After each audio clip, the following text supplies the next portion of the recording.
बिस्मिल्लाहिर्रहमानिर्रहीम। एज़मा के मरीज़ जब उनको बताया जाता है कि उनको इस बीमारी के इलाज के लिए इन्हेलर इस्तेमाल करना होंगे, तो अक्सर उनके ज़हन में बहुत से खदशात होते हैं और ख़ौफ़ होता है। और वो अक्सर इस तरह के सवालात पूछते हैं कि अगर मैं इन्हेलर शुरू कर दूँगा, तो क्या ये मुझे सारी ज़िंदगी ही इस्तेमाल करना पड़ेगा? क्या ये मुझे लग तो नहीं जाएगा? और कुछ लोग जो कि पंजाबी बोलते हैं, वो कहते हैं कि डॉक्टर साहब इन्हेलर ते भाड़े दा भाड़ा ही हैगा। अगर मैं इस्तेमाल कਰਾਂ ਤੇ ਮੈਂ ਠੀਕ ਰਵਾਂਗਾ, नहीं तो मेरी बीमारी फिर वापस आएगी। ਇਹਦਾ कोई ਮੈਨੂੰ परमानेंट हल करके दो। बेसिकली उनका मकसद ये होता है कि ये तो जब मुझे जब तक लेता रहूँगा तो मैं ठीक रहूँगा और जब मैं इसको छोड़ देता हूँ तो मेरी बीमारी दोबारा से वापस आ जाती है।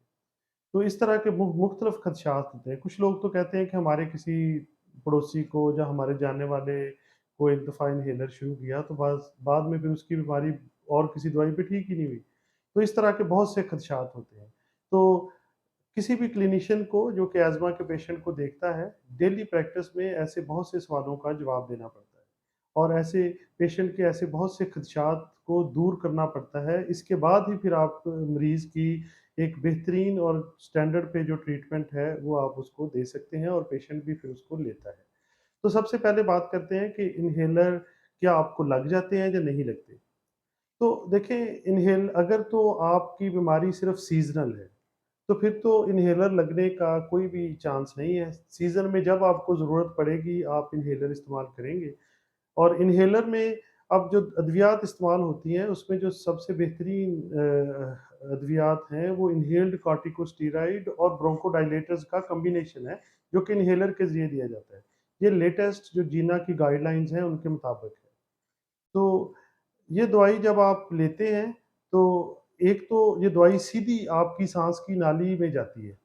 इसलिए जिस्म के बाकी हिस्सों पे उसके जो मनफ़ी असरात आने होते हैं, वो बहुत कम हो जाते हैं।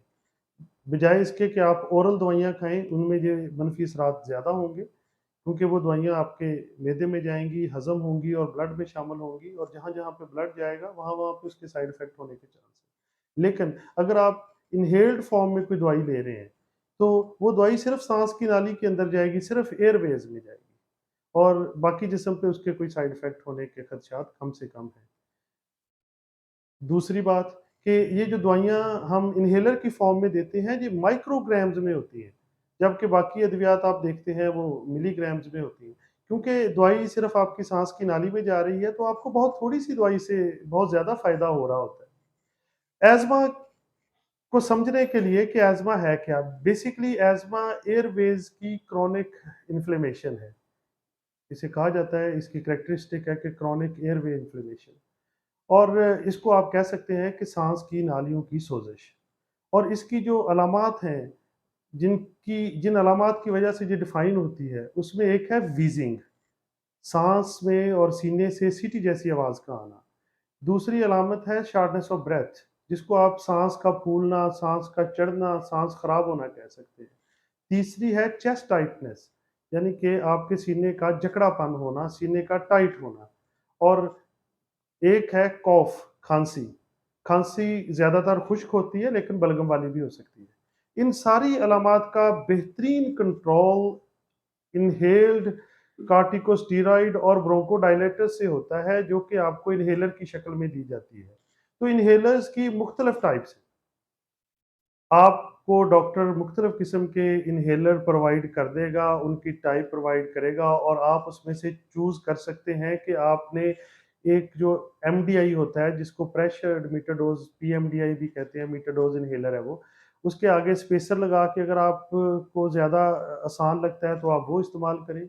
अगर आपको ड्राई पाउडर इन्हेलर, जिनमें पाकिस्तान में ज़्यादातर वो कैप्सूल एक डिवाइस में डाल के दिए जाते हैं, वो आप ज़ोर से साँस से अंदर खींचते हैं, साँस की नाली में वो पाउडर जाता है आपका और फिर वो उसमें भी इन्हेल्ड कॉर्टिकोस्टेरॉइड और ब्रोंकोडायलेटर होता है, वो भी आप ले सकते हैं।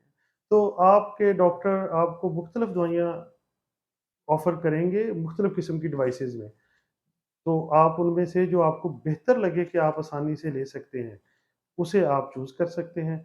तो दवाइयाँ हैं, जो ड्राई पाउडर में भी वही फ़ॉर्मूला दिया जा सकता है, जो कि एमडीआईज़ में भी दिया जा सकता है। तो इसलिए آپ اچھی طرح سے دیکھیں کہ ڈاکٹر جب آپ کو سمجھائے تو آپ اچھی طرح سے اسے سمجھنے کی کوشش کریں اور ڈاکٹر کو پورا فیڈ بیک دیں کہ یہ میرے لیے مشکل ہے، یہ مجھے آسان لگتا ہے اور کیوں آسان لگتا ہے، اور آپ کی اپنی پریفرنس ہے اور ان پریفرنس کے مطابق پھر ڈاکٹر آپ کو اس میں ہیلپ کرے گا۔ تو ایک تو یہ آپ کو یہ انہیلر سے اتنا خوف کھانے کی ضرورت نہیں ہے۔ اگر آپ انہیلر استعمال کرنے کے بعد اچھی طرح سے کلی کر لیں تو جو گلے میں بھی اس کے سائڈ افیکٹ یا منفی اثرات آنے ہوتے ہیں وہ بھی کم سے کم ہو جاتے ہیں۔ Thank you.